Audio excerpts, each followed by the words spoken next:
We wanted to know what is happening with the PM Cares Fund, and we have got the answer now.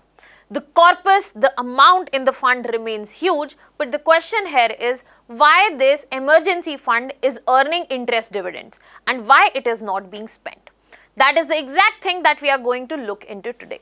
Hello everyone, welcome to Vajiram and Ravi's Flash News. My name is Shubhangi Singh, and in today's session we are going to understand that what exactly the PM Cares Fund data is telling us, what we need to learn from it, and most importantly what we need to change today.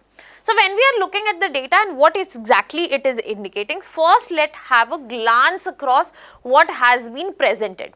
So what we are seeing as of now, that we have record corpus in the PM Cares Fund with almost 8,452 crores present in the corpus.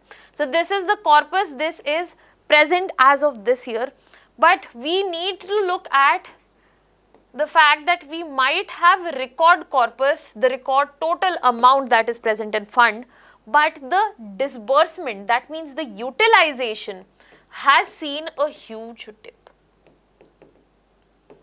So if you look at the numbers, when it was established in COVID pandemic duration for addressing emergency situations like pandemic itself, we have seen that record expenditure disbursement has happened, but as of now we are looking at 0.88 crores only. So this shows a new and changed trend. This is not the only thing that we need to look into. Let us look at another number where we are looking into when and how much is the money coming and how much is the money going out. Because this very year, another thing that has been put forth by the data, that the donations that have decreased. When we are looking at this public charitable trust in which the money has to be deposited, it is coming through donations, and if you look at the number, even the donations have gradually reduced from a stark number back in 2020 to only 1,280,000 crores as of now. And when again we talk about disbursement, it seems disproportionate. It seems disproportionate. Now in this context, we have realized that the donations have fallen off, but let me take back you to the first number. We have record corpus. Then the question is how? We need to look at that how this corpus is coming into the picture, and for that we need to look into how the utilization of fund is happening, if not into disbursement. We have to look at interest income. As of now, when you look at it, the interest income is almost equivalent to the donations that have been made. This is the part of donation. This is the part of the interest income. And that is the reason we have the record corpus in front of us. Now the question is, if this is an emergency fund, why it is sitting ideal and it is earning interest dividends? This is the money which could have been used in some place else, and in a country which needs capital, which has been in the need of capital for the longest time. Why are we earning interest on it? We'll move to that question. Few of the last data, let us look at that. So when we are looking at the proportion that has been put in fixed deposit, this is the year where we are seeing highest amount in, that is 93% is present in fixed deposit. And the last data for the day, here when you are looking at the information coming to you, this happens to be again one of those years where the information has been delayed, but not record year. It was 2024 where the information was delayed by 638 days. That means almost 2 years. And now when we are looking at this, we are looking at 504 days. That means the data for 2024-25 has come to 4A now. Now that we have seen the data, let us look into what does this tell us.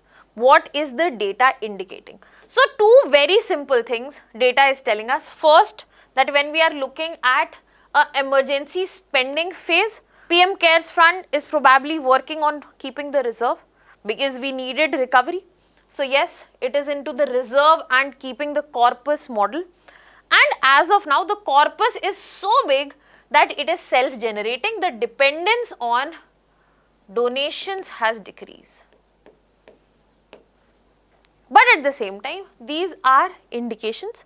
We have certain questions also. For example, that when we are looking at this huge corpus of more than 8,000 crores, when we are looking at 0.88 crore that is being spent in 2024-25, previously huge amounts have been spent, how it is changing into public outcomes? And if not, why not? When we are talking about this huge corpus and when we are talking about delay of information, it doesn't necessarily mean misuse. It doesn't necessarily indicate corruption. But the question here is, in again a country like India, where the emergency phase has gone, the recovery has been done, why such a huge amount needs to remain idle? And let's just say that is the scenario, then where the money is being spent? Not just the amount that has gone, not just the amount that has come back, to whom it is gone, how it has spent, and what are the quantifiable outcomes that need to be understood. Now, when we are looking at PM CARES front from the perspective of data that I have just shown to you, the most important question that here is, why is this money lying idle? So, in this context, we clearly know, I hope this is the picture I don't need to paint in front of you, that India continues to see major gaps, be it in terms of public healthcare infrastructure.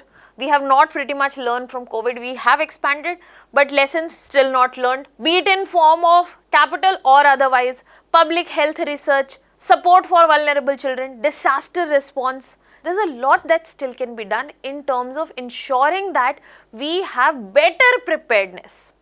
But at the same time, such a huge fund is lying out there. So, there need to be some explanation for this.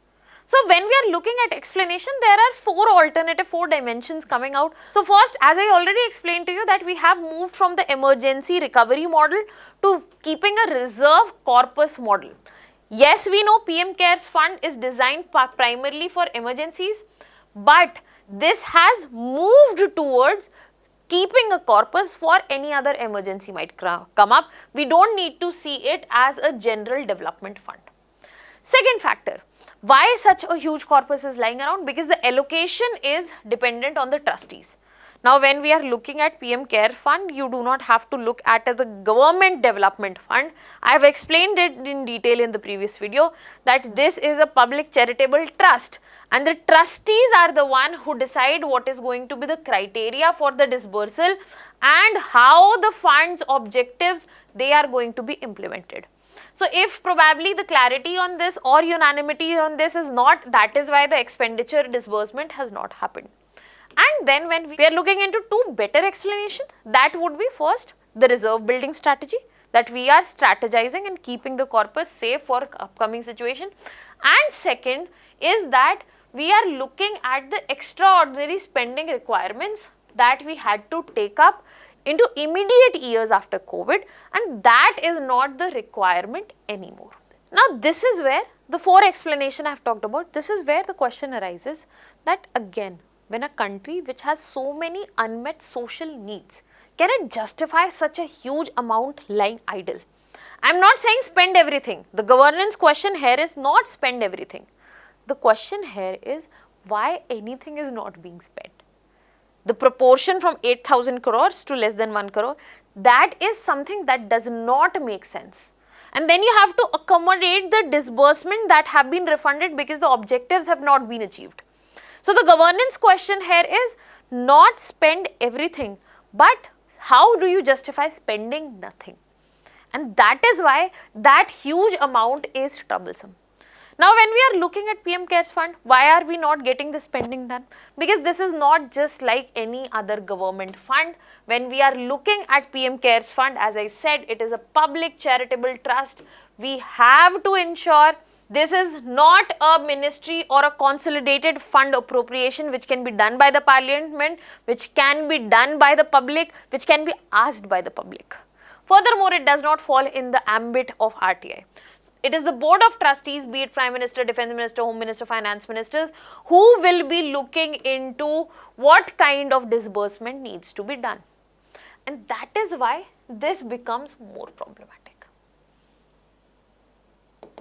Not just in terms of transparency, but also in terms of lack of accountability at all. Because this is again, as I said, it is not a ministry or a consolidated fund appropriation. The disbursement happens from PM CARES as an allocation of grant. It is gone to implementation agency or institution and project beneficiary. It can be about anything from healthcare infrastructure, emergency relief, pharmaceutical research and whatnot. But the problem is you will not get to know what. You will not get to know how much is the allocation, to which implementing agency institution, what is the benefit or the public outcome that is coming out of it. And you will ask why? I have already explained to you, this is where RTI comes into the picture. PM CARES fund does not fall in the ambit of RTI. PM CARES has been established as a public charitable trust. It is not a public authority. That is why not covered by RTI. And this leads to the real debate in front of us: utilization versus accountability. We are saying, okay, don't spend anything, but tell us the details. We should know, because in the last session also when we were talking about PM CARES fund, I raised a question: don't you think this is becoming electoral bonds 2.0, same face but different mask? What are your thoughts on this? Let me know in the comment section. What do you think should be the way forward? That is something more important, not just the regular one. RTI should come, this should happen. What are the things that can be done with PM CARES fund in coming time? I have a few pointers for you. For example, transparent utilization framework. Even if the framework is brought out to the front, that will help us. Project level disclosure, where the money is going, what it is doing and what outcome it is generating. Financial reporting to be done timely. 2-year delay does not work well on the accountability front, and this is where RTI status, outcome based accountability and oversight can be the game changers. Not just for utilization but also accountability. On this note, I'll be leaving you here with a prelims practice question. Let me know the answer to this in the comment section. That was all from my side. Thank you so much.